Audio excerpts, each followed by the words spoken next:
Salam, hormatly vatandaşlar. Men Türkmenistanyň Demokratiýa Watan Türkmenistan Gyýkaça devleti halk hareketinin lideri Murat Gurbanow.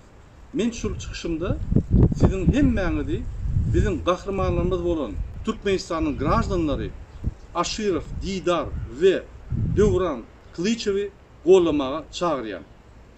Aşirov, Didara ve Döwran Klyçewi azatlyk talap edýär.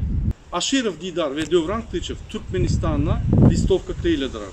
Şu listovkanyň içinde Türkmenistanyň konstitusiýasynyň maddalary bar diýip. Ol bir terrorizm däl, ol bir bizim grajdanlarymyza Türkmenistanyň haklaryny ýatgatmak boldy. Ýöne bolsa da şu bizim vatandaşlarymyzy emheme işgärleri gawa terrorizm diýip ýanky bulary jenaýata çağırjak bolýar. Bizim hemmämiz Aşirov, Didar bilen Döwran Klyçewi gollalyk ve onun azatlygyny talap edelik. Aşirov, Didara ve Döwran Klyçewi azatlyk.